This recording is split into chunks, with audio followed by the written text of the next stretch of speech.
ఢిల్లీ ముఖ్యమంత్రి కేజ్రీవాల్కు హైకోర్టులో చుక్కెదురైంది. ఒకవైపు ఇప్పటికే ఈడీ అరెస్ట్ చేసిన నేపథ్యంలో అరెస్టును సవాల్ చేస్తూ హైకోర్టులో పిటిషన్ వేయగా ఆ పిటిషన్ను కోర్టు కొట్టివేయడంతో పాటు ఇటు తీర్పులు రాజకీయ పరంగా ఉండవు, చట్ట ప్రకారం తీర్పులు ఉంటాయి, రాజకీయ నిర్ణయాలకు అనుగుణంగా ఉండవంటూ హైకోర్టు వ్యాఖ్యానించింది కదా. రైట్. ఢిల్లీ ముఖ్యమంత్రి అరవింద్ కేజ్రీవాల్ కు హైకోర్టులో చుక్కెదురైంది. ఢిల్లీ లిక్కర్ స్కామ్ కేసులో తన అరెస్టును సవాల్ చేస్తూ కేజ్రీవాల్ దాఖలు చేసిన పిటిషన్ హైకోర్టు కొట్టివేసింది. దీనిపై మంగళవారం సుదీర్ఘంగా వాదోపవాదాలు జరిగాయి. ఈ సందర్భంగా కేజ్రీవాల్ తీరును హైకోర్టు న్యాయమూర్తి జస్టిస్ స్వర్ణకాంత్ శర్మ తీవ్రంగా తప్పుపడుతూ ఘాటైన వ్యాఖ్యలు చేశారు. కేజ్రీవాల్ ముఖ్యమంత్రి అయితే అరెస్టు చేయొద్దా? ముఖ్యమంత్రికి ప్రత్యేక హక్కులేమీ ఉండవు. లోక్సభ ఎన్నికల సమయాన్ని బట్టి ఆయన అరెస్టు గురించి కోర్టు పట్టించుకోదు. చట్టం న్యాయం ప్రకారమే ఆయన రిమాండ్ను పరిశీలిస్తాం. న్యాయమూర్తులుగా మేము చట్టానికి కట్టుబడి ఉంటాం. మా తీర్పులు న్యాయ సూత్రాలకు అనుగుణంగా ఉంటాయి. అంతే తప్ప రాజకీయాలతో మాకు పని లేదు.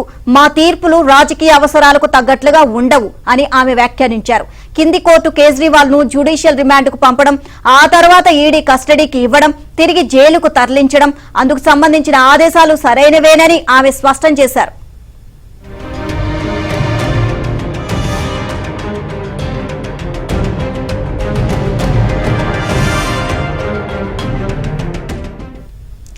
లిక్కర్ స్కామ్ లో కేజ్రీవాల్ కుట్రదారుడని ఈడీకి లభించిన సాక్ష్యాధారాలను బట్టి వెల్లడైంది.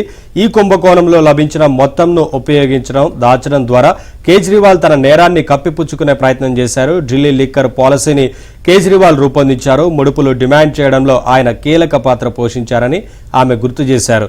దర్యాప్తు నుంచి తప్పించుకోవడానికి కేజ్రీవాల్ చేస్తున్న ప్రయత్నాల వల్ల జ్యుడిషియల్ కస్టడీలో ఉన్న వారి కేసుల విచారణపైన ప్రభావం పడుతుందన్నారు. లోక్సభ ఎన్నికలు ఎప్పుడు వస్తాయో కేజ్రీవాల్కు తెలియదా అని ప్రశ్నించారు.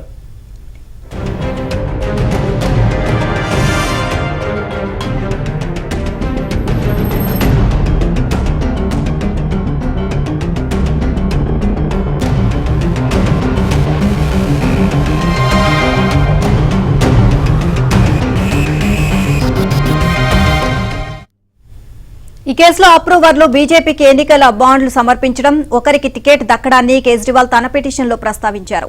లోక్సభ ఎన్నికల సమయంలో కేంద్రంలోని అధికార పార్టీ ఢిల్లీలో లబ్ధి పొందేందుకు తనను అరెస్టు చేయించిందని పేర్కొన్నారు. దీనిపైన జస్టిస్ స్వర్ణకాంత్ శర్మ తీవ్రంగా స్పందించారు. రాఘవ్ మాగుంట, శరత్ చంద్రారెడ్డి అప్రూవర్లుగా మారి మనీ లాండరింగ్ చట్టం సిఆర్పీసీలోని సెక్షన్ 164 కింద ప్రకటనలు చేశారు.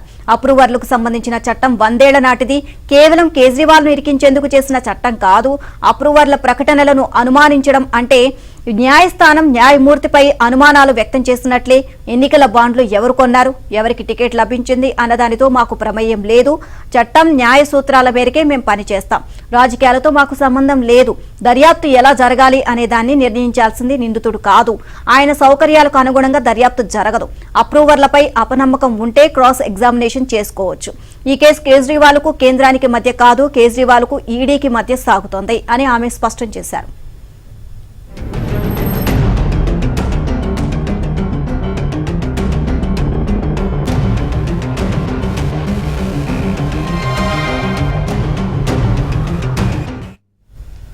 ఇదిలా ఉంటే ఢిల్లీ హైకోర్టు ఇచ్చిన తీర్పును సుప్రీంకోర్టులో సవాల్ చేయనున్నట్లు ఆప్ నేతలు వెల్లడించారు. ఆప్ను అణిచివేసేందుకు మద్యం పాలసీ కేసు అనేది పెద్ద రాజకీయ కుట్రాని ఆప్ నేత సౌరభ్ భరద్వాజ్ ఆరోపించారు. ఢిల్లీ హైకోర్టు తీర్పును తాము గౌరవిస్తామని, కాకపోతే ఈ తీర్పు తమకు ఆమోదయోగ్యంగా లేదన్నారు. అందువల్ల సుప్రీంకోర్టును ఆశ్రయిస్తామని తెలిపారు. తమ పార్టీ ఎంపీ సంజయ్ సింగ్ కు రిలీఫ్ కలిగినట్లు, కేజ్రీవాల్ కు ఈ కేసులో ఉపశమనం లభిస్తుందని తెలిపారు.